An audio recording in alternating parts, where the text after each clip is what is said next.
X ekleyeyim. Burada X eklersem. Ne var? Yok, sıkıntı yok. Sıkıntı yok. Bla bla bla. Harry Potter filmini izlediniz mi hiç bilmiyorum.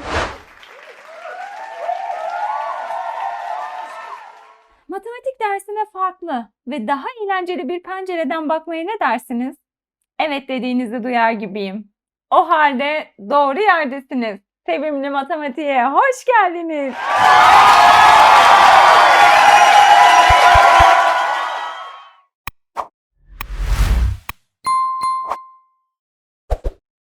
Merhaba canlarım. Bugün neler yapacağız, neler işleyeceğiz hemen kısaca bahsedip derse geçmek istiyorum.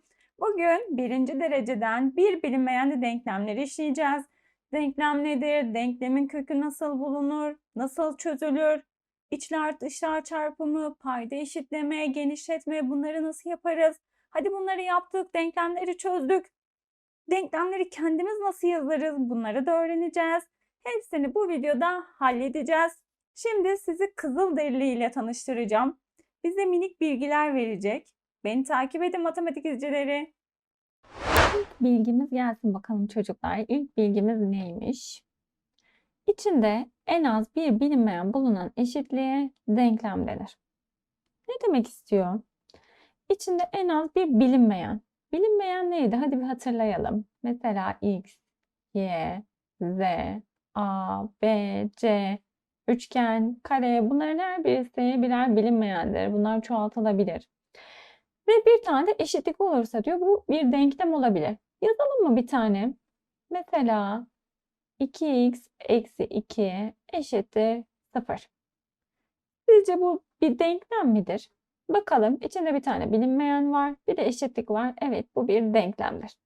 Hadi ikinci öncüle geçelim. Bu bilinmeyenin değerini bulma işlemine denklem çözme denir. Demek ki biz bu x'in değerini bulabiliyoruz. Ve bu x'in değerini bulurken bazı işlemler yapıyoruz. Bu işlemlerin tamamına da denklem çözme diyoruz. Diğer öncülümüze geçelim. Bilinmeyenin bulduğumuz değerine denklemin kökü denir. Bilinmeyenimiz neydi? X. X'in değerlerini bulacağız. Artık neyse her denklemde farklı değerleri bulunacak. Buna da denklemin kökü diyeceğiz. İçinde bir bilinmeyen bulunan ve bilinmeyenin kuvveti 1 olan denklemlere birinci dereceden bir bilinmeyenli denklemler denir. Biraz uzun oldu. Tek tek irdeleyelim. Bilinmeyenin kuvveti 1 olsun. Ben burada takıldım. Kuvvet neydi hatırlayalım. Kuvvet üst demekti. Yani x'in üssü ne olacak? 1. Ama 1 olduğunda yazmıyorduk da hatırlarsınız. Yani x üssü 1 ile x aynı şeydir. O zaman bizim bilinmeyenimizin kuvveti 2 olsa mesela x kare birinci dereceden olur mu? Hayır bu ikinci derecedendir. Birinci dereceden olmaz. Ya da hep x üzerinden gittik. Y de bir bilinmeyendir. İşte y küp olsa birinci dereceden olur mu? Olmaz. Bu üçüncü derecedendir. Biz şimdi içinde bir tane bilinmeyen bulunan ve bilinmeyenin kuvveti 1 olan bir tane denklem yazalım. Yukarıdakini tekrardan yazabiliriz hatta. 2x eksi 2 eşittir 0. Bakın x'in kuvveti yani üssü 1 ve bir tane bilinmeyenimiz var. O zaman bu denklemimiz birinci dereceden bir bilinmeyenli bir denklemdir. Hadi gelin bunlarla alakalı diğer sorularımıza bakalım. Evet çocuklar, çok tatlı bir penguenimiz var. Çok da çalışkan bir penguene benziyor. Bakalım bize neler söyleyecek. Bir eşitliğin her iki yanına aynı işlem yapıldığında bu eşitlik bozulmaz. Bla bla bla. Bu şekilde okuyunca biliyorum ki çok akılda kalıcı olmuyor. Harry Potter filmini izlediniz mi hiç bilmiyorum. Ama izleyenleriniz varsa bilirler. Kağıtlardaki, gazetelerdeki, kitaplardaki şeyler canlanabiliyordu. Ben de dedim bizim sorular da canlansa çok güzel olur. Canlı bir şekilde görsek çok güzel olur ve onların animasyonlarını buldum. Hadi sizi o animasyona ışınlayayım. Ve sorumuza ışınlandık çocuklar. Işınlanmayı da bulduk. Hayırlı uğurlu olsun. Biraz önceki sorumuzun aynısı. Bakın burada 3x artı 2 eşittir 11. Bu sorumuzu çözmeye çalışacağız. Önce notumuzu hatırlayalım. Ne diyordu? Bir eşitliğin her iki yanına aynı işlem yapıldığında bu eşitlik bozulmaz. Bu işlem toplama, çıkartma, çarpma, bölme hepsi olabilir çocuklar. Eşitlik bir terazi gibidir. Bakın burada bir eşit kollu terazimiz var. Şu anda yeşil okla gösterdiği için terazimiz dengede. Bakalım x'i bulmaya çalışalım. Yani denklemimizi çözmeye çalışalım. X neydi? Bu denklemin köküydü. Denklemin kökünü bulmaya çalışalım. Bu tarz denklemlerde x'i yalnız bırakmamız gerekiyor. X'i nasıl yalnız bırakırım? Şu 2'den kurtulmam lazım. O zaman notumu hatırlayarak bu 2'den kurtulmak için her iki taraftan da 2 çıkartmam lazım. Hadi çıkartalım. Her iki taraftan da 2 çıkartacağım. Bakalım buradaki eşitlik bozulacak mı? Bakın her iki taraftan 2 çıkarttım ama eşitlik bozulmadı. Hala yeşil, hala dengedeyim. Sonra 3x'in 9'a eşit olduğunu görüyorum. Bir tane x'i bulmam lazım benim. O x'i bulmak için ne yapacağım? Tabii ki her iki tarafı 3'e böleceğim. Hadi bölelim. Ve böldük. Demek ki x'imiz neymiş? 3'müş. Denklemimizin kökü 3 çıktı. Ve gördüğünüz gibi her iki tarafa da aynı işlemleri yaptığımda eşitliğim hiç bozulmadı. İsterseniz eşitliği bozabiliriz. Bir tarafa ekleyip diğer tarafa ekleyemeyebiliriz. O zaman eşitliğimizin nasıl bozulduğuna bakalım. Hadi buraya bir 1 ekleyeyim. Bakın eşitlik bozuldu. Buraya da 1 ekliyorum.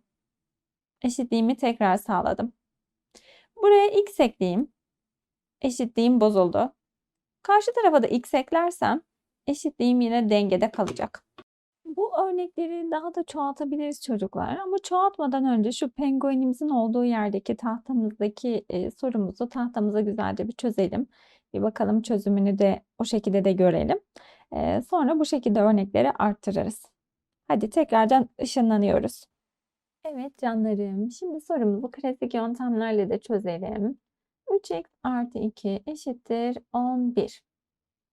Buradaki x'i yalnız bırakmam lazım çözebilmem için. Ne yapacağım? Burada 2 var. Buradaki 2'nin yok olmasını istiyorum. Ya karşı tarafa atarım ya da her iki taraftan da aynı sayıyı çıkartırım. Aynı sayı çıkartmayı deneyeceğim ben. Yani burada 2 var. 2'yi yok etmek için buradan 2 çıkartırım. O zaman buradan da 2 çıkartmam lazım. Biliyorsunuz dengeyi bozmamamız lazım. Eşitliğimizin bozulmaması için her iki taraftan da aynı sayıyı çıkartıyorum. Şimdi 2'den 2 çıktı. 0. Birbirlerini götürdüler.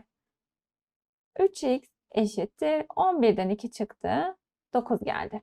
3x 9 ise x nedir diyorum. X'i yine yalnız bırakmam lazım. O zaman ne olması lazım? Her iki tarafı da 3'e bölmem lazım. Her iki tarafı da 3'e böldüm. Bakın bu 3'ler sadeleşirler. 3'ü 3'e böldüğünüzde ne gelir? 1 gelir. Yani sadeleştiler. Sadece x kaldı. Sonrasında burada da 9'u 3'e böleceğim. 9'u 3'e böldüğümde ne gelir? 3 gelir. O zaman benim x'im buradan ne çıktı çocuklar? X'im 3 çıktı. X neydi? Denklemimin köküydü. Yani denklemimin kökünü 3 olarak buldum. Şimdi diğer notlarımıza ve sorularımıza bakalım. Sıradaki sorumuz biraz uzun görünüyor. Bununla alakalı bir notumuz var. Notumuza bakalım hadi çocuklar. Bir denklemde bilinmeyene verilen hiçbir değer için eşitlik sağlanmıyorsa denklemin çözümü yoktur. Çözüm kümesi boş kümedir. Biraz böyle okuyunca karışık geliyor biliyorum. Bunu soru üzerinde bakacağız. Hadi gelin şu soruyu çözelim. Hem de notumuzu anlamış olalım. Öncelikle buradaki 5'i dağıtmam lazım. Dağıtma neydi çocuklar? Çarpma işleminin şurada hiçbir şey yoksa bu çarpmadır. Çarpma işleminin toplama ve çıkartma işlemi üzerine neydi? Dağılma özelliği vardı. Bunu kullanacağız. 5'i içeriye dağıtacağım. 5 ile 2x'i çarpacağım. 5 ile 2'yi çarptım 10x. Burada artı varsa artı, eksi varsa eksi. Burada artı olduğu için artıyı koyduk. 5 ile 2'yi çarptım 10. Şuradaki eksi 4x'i yazalım. Karşı tarafı da yazalım olduğu gibi. Şimdi belli düzenlemelere geçelim. X'leri bir tarafta, diğer sayılarımızı da bir tarafta toplayalım. Bakın burada 10x var. Bu burada kalsın. Şurada 4x var. Bu da burada. Şuradaki 6x'i karşıya atalım. Karşıya geçirirken nasıl geçiriyorduk? İşaret değiştiriyor. eksi 6x olacak. Burada da 10'umuz var. Onu da diğer tarafa atacağım. O zaman bu da işaret değiştirerek karşı tarafa geçecek. Eksi 10 artı 1 olacak. Hadi bakalım gerekli işlemleri yapalım. 10x'ten 4x çıktı. 6x kalır. 6x'ten de 6x çıkarsa 0 kalır çocuklar. Burada hiç x kalmadı. 0 eşittir. Eksi 10 artı 1. Buradan ne gelir? Eksi 9 gelir. Peki 0 eksi 9'a eşit olabilir mi? Böyle bir eşitlik mümkün olabilir mi? Hayır tabii ki 0 eksi 9'a eşit değildir. Çocuklar bu durumda yani böyle bir eşitliğin sağlanamadığı durumda denklemimizin çözümü yoktur. O zaman çözüm kümemiz boş kümedir. X'e hangi değeri verirseniz verin burada bir eşitsizlik çıkacak. O yüzden de çözüm kümemiz boş küme olacak. Hadi bakalım diğer notumuza doğru yavaştan ışınlanalım. Evet, geldik sıradaki sorumuza çocuklar. Görüyorsunuz burada şapşırık bir emojimiz var. Ben de mesaj yazarken emojisiz yazamayanlardanım. İlla ki emoji kullanmam lazım. En sevdiğim de şu gözlerini kapatan maymun emojisi sanırım. Siz kullanıyor musunuz? Kullanıyorsanız hangi emojileri kullanıyorsunuz? Bunları da yorumlara atın. Bakayım bakalım siz hangilerini seviyorsunuz. Şimdi notumuza geçelim. Bir denklemde bilinmeyene verilen her değer için eşitlik sağlanıyorsa bilinmeyenin aldığı bütün değerler denklemin çözümüdür. Aslında bu biraz öncekinin tam tersi çocuklar. Biraz önceki notumuzun. Onda hiçbir değer için bir eşitlik sağlanamıyordu. Bunda da x'e verdiğimiz tüm değerler için bir eşitlik sağlanacak. Buna da biz özdeşlik diyeceğiz. Hadi gelin soru üzerinde de bakalım. Bakın yine dağıtmamız gereken bir sorumuz var. Şu 3'ü içeriye dağıtalım. Yani 3'ün toplama işlemi üzerindeki dağılma özelliğini kullanacağız.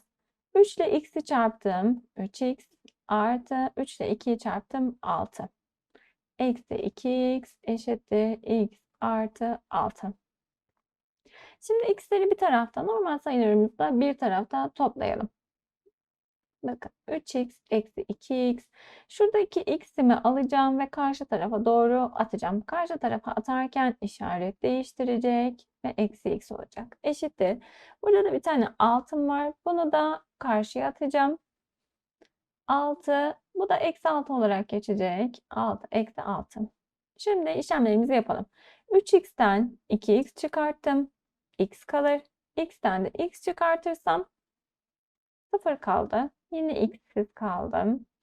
6'dan 6 çıktı. Bunda da 0 kaldı. 0, 0'a eşit midir? Evet eşittir. Yani bir eşitlik sağlandı. Bu tür denklemlere biz özdeşlik diyeceğiz. X'e verdiğim her değer için bu denklem sağlanır. İsterseniz deneyelim. X'e bir değer verelim. Şöyle çizeyim altına. Değer vere vere gidelim hatta. Farklı renklerde yapalım. X'e ne verelim sizce? Hadi gelin x'e 5 verelim. Ben 5 sayısını seviyorum. Hatta uğurlu sayım bile diyebilirim. 3 çarpı x'e değer verdiğimde x'in değerini buraya yazacağım çocuklar. 5 artı 2 eksi 2 çarpı x'e 5 verdiğim için x yerine 5 yazıyorum. Eşittir. X yerine 5 yazdım artı 6. Hadi bunu çözelim. Önce şu parantez içini yapalım. Biliyorsunuz öncelik parantez içinde. 5 ile 2'yi topladım 7. 3 çarpı eksi 2 ile 5'i çarptım 10 eşittir. 5 ile 6'yı topladım 11. Şuradan devam edelim. 3 ile 7'yi çarptım 21 eksi 10 eşittir 11. 21'den 10 çıktı 11 eşittir 11. Yine bir eşitlik çıktı. Eşitliğim de birbirine eşit. Haliyle bu bir özdeşlik oluyor. Siz de buna istediğiniz değeri verebilirsiniz. X'e isterseniz 9999 verin. Yine burada eşitlik sağlanacak ve bu bir özdeşlik olacak. Demek ki kısaca özetleyelim. Özdeşlik neymiş? Özdeşlikte x'e verdiğimiz tüm değerler için denklemimizdeki eşitlik her zaman sağlanıyormuş. Hadi bakalım diğer notumuza doğru ışınlanalım.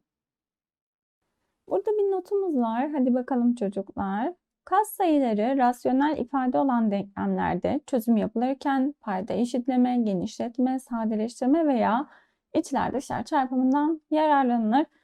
Bunların hepsiyle alakalı örneklerimiz var zaten. Hiç merak etmeyin. Hepsine bakacağız. Öncelikle bakalım katsayıları rasyonel ifade. Rasyonel ifadeler neydi? Rasyonel ifadeler iki tam sayının birbirine oranı şeklinde yazabildiğimiz ifadeleri diyoruz. Şuradaki kesirli sayılarımız yani. Bakın bu arada katsayıyı da şurada hatırlatayım. Bir tane yazalım. 3x eksi 2 eşittir 0. Bakın şuradaki 3 katsayıdır. X'in katsayısı deriz buna. Şuradaki eksi 2'miz de sabit terimdir. Bu da ufacık bir not olarak burada kalsın. Şimdi bizim denklemimizde bilinmeyenimizin katsayısı eğer rasyonel bir ifade ise çözüm yapılırken ne yapacağız? Ya paydaları eşitleteceğiz, eşitleyeceğiz, ya genişleteceğiz, ya sadeleştireceğiz. Burada ne yapabiliriz? Burada paydalarımızı eşitleyebiliriz. Nasıl eşitleyeceğiz? Bunlar rasyonel ifade değil. Hemen rasyonel ifadeye çevirebiliriz. 2'nin altında gizli 1 vardı. Onun altında da gizli 1 var. Şimdi artık paydalarımızı eşitleyebiliriz. Bakın bunun paydası 5. O zaman bunları da 5 yaparsam benim paydalarım eşitlenmiş olur. Hadi bakalım. 2 bölü 5 x eksi bu 5'i hem yukarıdakiyle hem aşağıdakiyle çarpıyordum unutmayın. 5 ile 2'yi çarptım 10 bölü 5 ile 1'i çarptım 5 eşittir 50 bölü 5. Şimdi şunu da hatırlarsınız. Eğer paydalarımız eşitse paydalarımızı yok sayabiliriz. Tekrardan ifademizi düzenleyelim. 2x eksi 10 eşittir 50. X'leri yalnız bırakıyorduk. O zaman eksi 10'u karşıya atacağım. Karşıya geçerken işaret değiştirecek. 2x eşittir 50 artı 10 olacak. 2x eşittir 50 ile 10'u topladık 60. 2x 60 ise x'i nasıl bulurum? Her iki tarafı da aynı ifadeye bölerek tabii ki. İkiler sadeleşir. Bakın sadeleşme de yaptık. 60 ile 2 de sadeleşir. 60'ı 2'ye böldüğümüzde 30 gelir. Yani bizim x'imiz 30'muş. Denklemimizin kökü 30 olarak bulundu. Şimdi diğer sorumuza bakalım.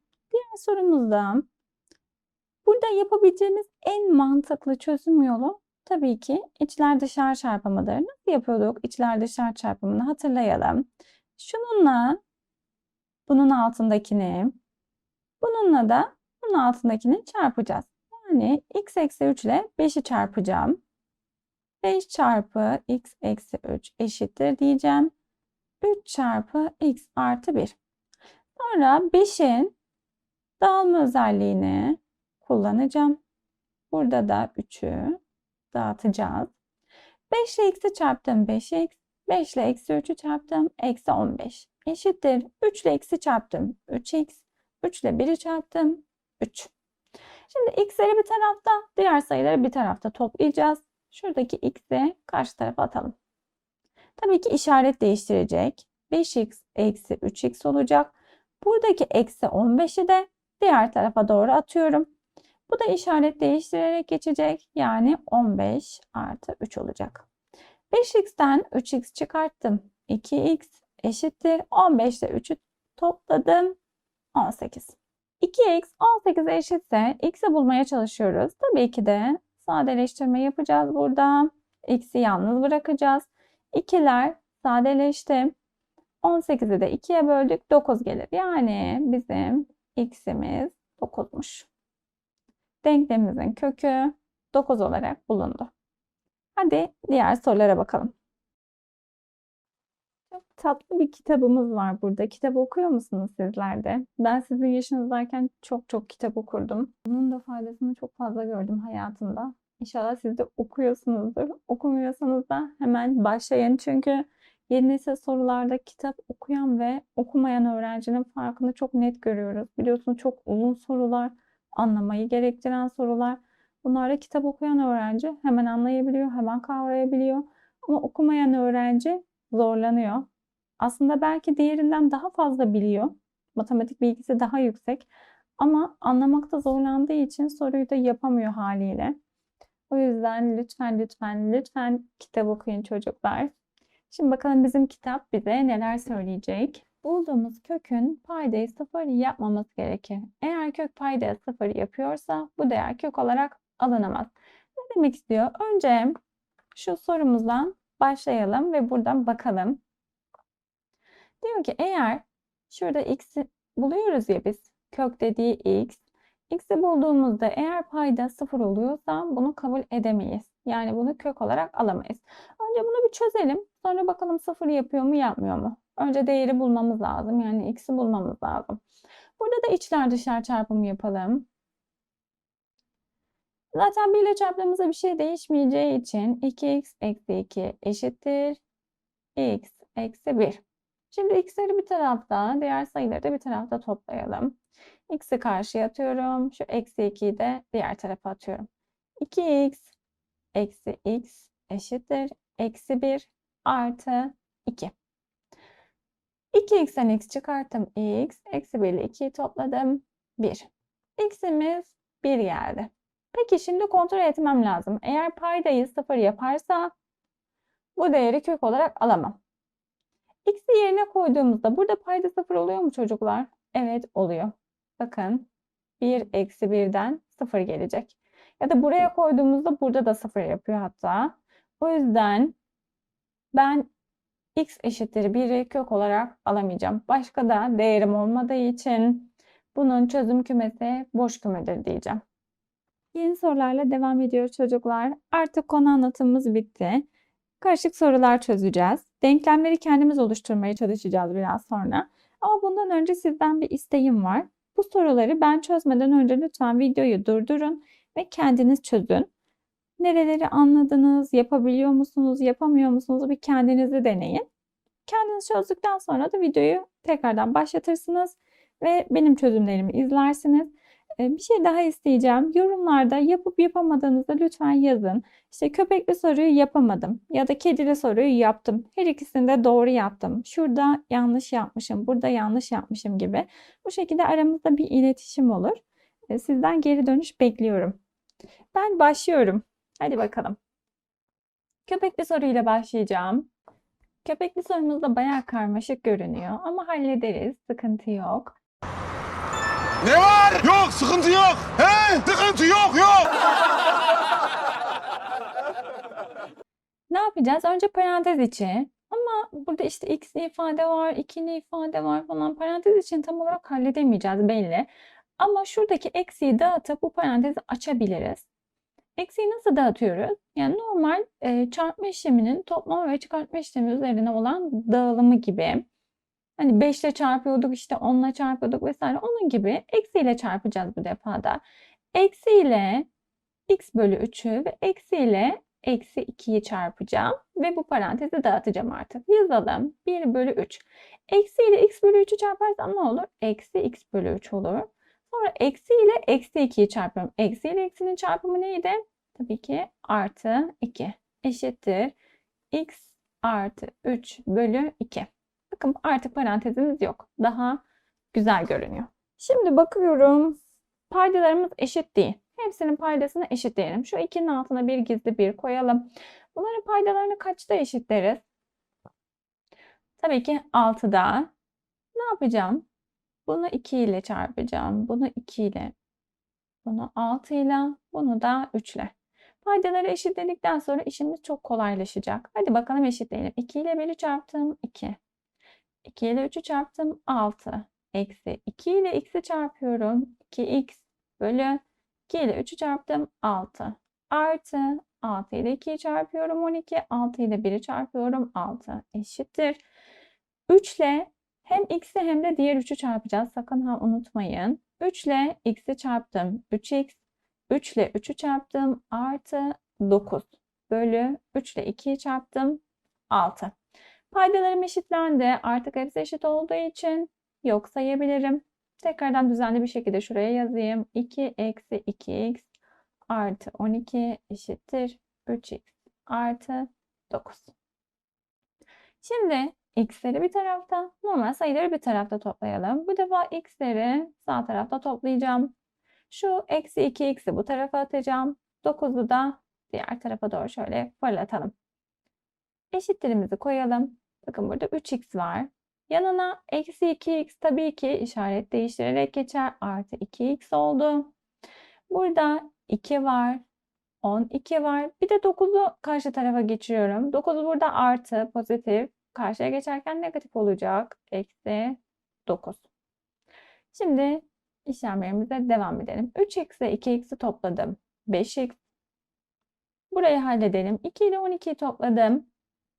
14. 14'ten 9'u çıkartıyorum. 5. 5 eşittir 5x. X'i yalnız bırakmam lazım. Her iki tarafı da 5'e bölüyorum. 5 ile 5 sadeleşti. 1 kalır. Burada da sadeleşti ve x kaldı. O zaman x'imiz neymiş? X'imiz 1'miş. Kökümüz 1 olarak geldi. Hadi diğer soruya geçelim. Evet, diğer sorumuza bakalım. Diğer sorumuzda önce şu 2'yi bir dağıtalım. Ve burası daha bir düzgün dursun. Hadi yazalım. 2x artı 8 bölü 3 artı 1 bölü 2 eşittir x artı 3 bölü 2. Şimdi de paydalarımızı eşitleyelim. Bunu 2 ile çarpacağım. Bunu 3 ile, bunu da 3 ile. Hepsini genişleteceğiz. Şimdi genişletmeye başlayalım. 2 ile 2x'i çarptım. 4x artı 2 ile 8'i çarpıyorum. 16 bölü 2 ile 3'ü çarptım. 6 artı 3 ile 1'i çarptım. 3 bölü 6 eşittir. 3 ile x'i çarpıyorum. 3x artı 9 bölü 6. Evet, paydalar eşitlendi. O zaman paydaları yok sayabiliriz. Kaybettik. Şöyle düzgün bir şekilde tekrardan yazmak istiyorum. 3x artı 9. Evet. Şimdi x'leri bir tarafta toplayacağız. Diğer sayıları bir tarafta. Şuradaki x'imi karşı tarafa doğru atıyorum. Bu ikisini de diğer tarafa atacağım. 4x eksi 3x eşittir. Şunları toplayıp böyle atalım. 16 ile 3'ü topladım. 19. 19'u karşıya atarken ne olur? Eksi 19 olur tabii ki. 4x'ten 3x çıkarttım. X kaldı. 9'dan eksi 19 çıkarttım. Eksi 10 kaldı. O zaman x'im neymiş? X'im eksi 10'muş. Hadi bakalım. Artık denklem çözme, denklemi kendimiz yazma problemleriyle devam edeceğiz. Takip edin beni. Geldik zor kısımlara. Gittikçe zorlaşıyor tabii ki sorularımız. Artık denklemleri kendimiz oluşturacağız. Öncesinde hep denklemlerimiz vardı. Biz sadece çözmekle uğraşıyorduk. Şimdi denklemi kendimiz yazacağız. Sonra çözeceğiz. Hadi bakalım yapabiliyor muyuz? Bir deneyelim. Çeyreğinin 2 katı. Önce şu çeyrekte takıldım. Geçmeden önce söyleyeyim. Çeyrek neydi? Çeyrek 4'te 1 demekti. Yani bir bütünü 4'e bölüp bir parçasını almak. Devam edelim. Çeyreğinin 2 katı kendisinin 4 eksiğine eşit olan sayıyı bulunuz. Ne yapalım? Önce bir tane sayımızı seçelim. Sayımız belli mi? Hayır değil. O zaman ben bu sayıma x demek istiyorum. Siz her şey diyebilirsiniz. Y de diyebilirsiniz. A, B, C de diyebilirsiniz. Ama en çok kullandığımız x olduğu için genellikle ağzım x'e alışmış. O yüzden hep x'e devam ediyorum. Evet, bilinmeyen sayıma x dedim. X'in çeyreğini alayım. Ne yapacağım? 4'e böleceğim. 4'te 1. Buraya 1 yazsam da olur, yazmasam da olur. Evet, çeyreğini aldım. Sırayla gidiyorum. Çeyreğinin 2 katı. Çeyreğinin 2 katını alıyorum. Kat ne demek? Çarpmak demek. 2 ile çarpacağım. 2 katı kendisinin 4 eksiğine eşit olan bir eşitlik var. Kendisi dediğimiz tabii ki x. Kendisinin 4 eksiği. Demek ki 4 çıkartacağım. 4 eksiğine eşit olan sayıyı bulunuz. Evet, denklemi kurduk. Denklemimiz bu. Şimdi denklemimizi çözmeye çalışacağız. Hadi devam edelim. Şu 2'yi dağıtayım. 2x bölü 4 olsun. Eşittir x eksi 4. Burada ne yapalım? Bence burada içler dışlar çarpımı yapalım. Şu x eksi 4'ün altında gizli bir 1 vardır. Ve burada içler dışlar çarpımı yapabiliriz. 2x ile 1'i çarptım. 2x eşittir. 4 ile x'i çarpıyorum. 4x. 4 ile eksi 4'ü çarpıyorum. Eksi 16. X'leri bir tarafta, sayıyı bir tarafta toplayalım. Şu 2x'i bu tarafa atıyorum. Şu eksi 16'yı da diğer tarafa. 4x eksi 2x eksi 16'yı da karşıya attım. Artı 16 oldu. 4x'ten 2x çıkarsa 2x kalır. Burası 16. X'imizi yalnız bırakmak için her iki tarafı 2 ile sadeleştiriyorum. 2'ler gider. 16'yı da 2'ye bölersem 8 olur. X eşittir 8'miş. Çeyreğinin 2 katı kendisinin 4 eksiğine eşit olan sayıyı bulduk. Neymiş? 8'miş. İsterseniz bunu tekrardan deneyebilirsiniz. Yani bunun sağlamasını da yapabilirsiniz. Günlük hayattan bir soruyla devam edelim. Matematik nerede işimize yarayacak diyenlere göre bir soru. İşte bakın bir alışveriş merkezinde işimize yarayabilir. Bakın burada bir kızımız var. Alışveriş yapmış, bir şeyler almış. Parasını nasıl harcamış, ne kadar parası varmış biz de bunu hesaplayalım. Hadi bir okuyalım soruyu. Hüma bir alışveriş merkezinde parasının 6'da 2'si ile mont, 6'da 1'i ile ayakkabı almıştır. Toplam 300 TL harcayan Hüma'nın başlangıçta kaç lirası olduğunu bulunuz. Başlangıçta kaç lirası olduğunu şu anda bilmiyoruz. Hüma'nın başlangıçtaki parasına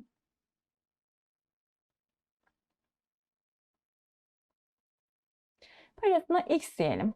Bilmediğimiz için. Sonra montun parasını da şu anlık bilmiyoruz ve ayakkabının parasını da bilmiyoruz. Bunları da yazalım. Monta parasının ne kadarını harcamış? 6'da 2'si. Yani 2x bölü 6 olur o zaman. Ayakkabıya ne kadarını harcamış? 6'da 1'i. O zaman ne diyeceğiz? X bölü 6. Aslında burada şunu bulurken 2 bölü 6 ile x çarpıyorsunuz. Yani 6'da 2'sini bulurken 6'da 1'ini bulurken de 1 bölü 6 ile x'i çarpıyorsunuz. Bakın ayakkabının parasını. Sonra montla ayakkabıya toplam ne kadar harcamış? 300 TL. Yani şu ikisinin toplamı 300 TL yapacak. 2x bölü 6 artı x bölü 6 eşittir 300 diyeceğiz. Buradan x'i artık çok kolay bir şekilde bulabiliriz. Şurayı bir toplayalım isterseniz. 2x ile x'i topladım. 3x bölü 6 eşittir 300. Bunun altına gizli bir 1 koyalım ve şöyle içler dışlar çarpımı yapalım. 3x ile 1'i çarptım. 3x eşittir 6 ile 300'ü çarpıyorum. 1800. Şimdi x'i bulmaya çalışacağım. Ne yapacağız? Tabii ki her iki tarafı 3'e böleceğiz. Hadi bölelim. X eşittir 1800'ü 3'e böldüğümüzde ne gelir? 600 gelir. O zaman bizim Hüma'nın başlangıçtaki parası kaç liraymış? Tabii ki de 600 liraymış. Diğer sorumuzla devam ediyoruz. Burada bir sevimli sorumuz daha var. Kitaplarının yarısının 10 eksiğini kardeşine verdiğinde 40 kitabı kalan Eymen'in başlangıçta kitaplarının sayısını bulunuz. Başlangıçta kitaplarının sayısını bilmiyoruz. O halde buna x diyelim. Başlangıçta kitaplarının yarısı derse 2'ye bölüyoruz. 10 eksiğinin yani 10 çıkartacağım. Bunu kime verecek? Bunu kardeşine vermiş. Kardeşine verdikten sonra 40 kitabı kalmış. Eymen'in kalan kitaplarını nasıl buluruz? Kalan kitaplar diyelim. Kalan kitapları nasıl buluruz? Başlangıçta kitaplarının sayısı x'ti. X'ten kardeşine verdiği kadarını çıkartırız. Yani x bölü 2 eksi 10. Bunları çıkarttığımızda 40 tane kitabı kalıyormuş. İşte denklemimizi bulduk. Denklemi bulduktan sonra artık çözmesi kaldı bize. Ne yapalım? Şu eksiği içeriye dağıtalım. Bakın en büyük yapılan hatalardan birisi bu. Bu eksiyle şunu çarparken diğerini çarpmayı unutuyorsunuz genelde. Sakın ha unutmayacağız. İkisini de dağılma özelliğinden dolayı ikisiyle de çarpmanız lazım. Yazalım. X eksi x bölü 2 eksi ile eksinin çarpımından artı 10 eşittir 40. Şu 10'u karşıya atalım. X'ler bu tarafta kalsın. X eksi x bölü 2 eşittir 40 eksi 10. Burada da ne yapalım? X'in altında gizli 1 var. Şunun da paydasını 2 ile genişletelim. 2x eksi x bölü 2. İkisinin de paydası eşit olduğu için direkt ikisinin altına da ortak bir payda yazabilirim. 40'tan 10'u çıkarttım. 30. Şöyle devam ediyorum. 2x'ten x'i çıkarttım. X bölü 2 eşittir 30. 30'un altında gizli 1 var biliyorsunuz. Şimdi içler dışlar çarpımı yapalım. X eşittir 60. Demek ki Eymen'in başlangıçta kitaplarının sayısı 60'mış. Hadi bakalım diğer soruya. Diğer soru artık son sorumuz. Ve konumuzun son sorusu. Bir sınıftaki erkek öğrenci sayısı tüm öğrencilerin 5'te 2'si kadardır.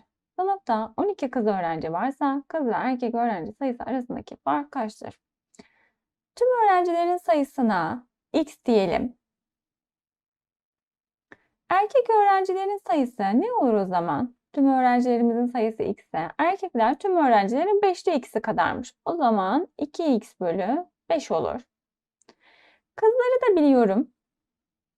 Kızlar 12 kişiymiş. Ama kızları da x cinsinden ifade edelim. Şimdi sınıftaki toplam mevcut x'te bunların 2x bölü 5'i erkekse x'ten 2x bölü 5'i çıkarttığımda geriye kalanlar kız olurlar. Kızların sayısı da bu oldu. Kızların sayısını biliyoruz aslında. Kaçtı? 12. Bunu 12'ye eşitledik. Hadi şimdi çözelim. Şu x'in altında gizli bir 1 olsun. Burayı 5 ile genişletelim. Şunun altında da gizli bir 1 olsun. Bunu da 5 ile genişletelim. 5x bölü 5 eksi 2x bölü 5 eşittir 60 bölü 5. 5x'ten şu 5'leri yok edelim. Paydalar eşit olduğu için. 5x'ten 2x'i çıkarttığımızda 3x eşittir 60 olur. Her iki tarafı 3'e bölüyoruz. Artık bunları zaten ezberledik. X eşittir 60'ı 3'e böldüğümüzde 20. Demek ki sınıf mevcudumuz kaçmış?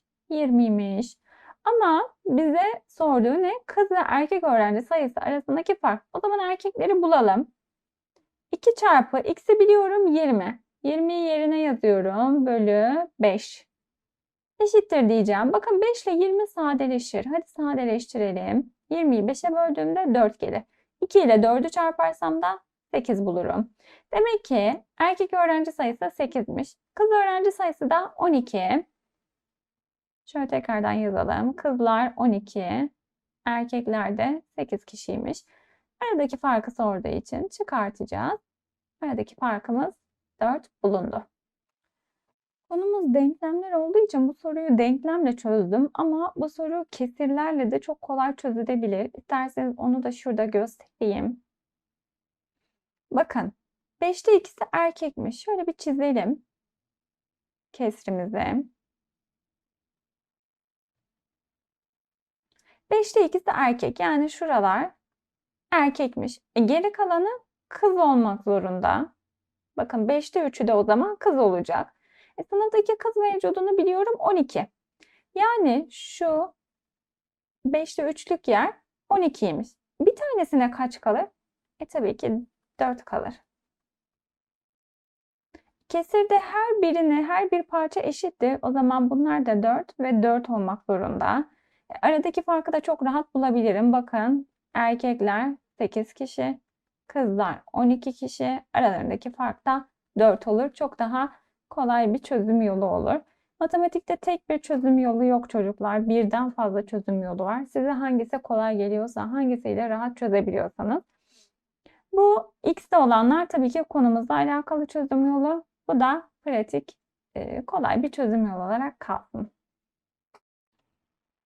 Dersimizin sonuna geldik canlarım. İnşallah sizin için faydalı bir ders olmuştur. Bir sonraki dersimizde bu konuyla ilgili yeni nesil soru çözümü olacak. Biliyorsunuz yeni nesil sorular çok önemli. Sakın kaçırmayın. Kanala abone olup videoları beğenirseniz ve yorum atarsanız da çok sevinirim. Sizleri seviyorum çocuklar. İyi ki varsınız. Görüşürüz.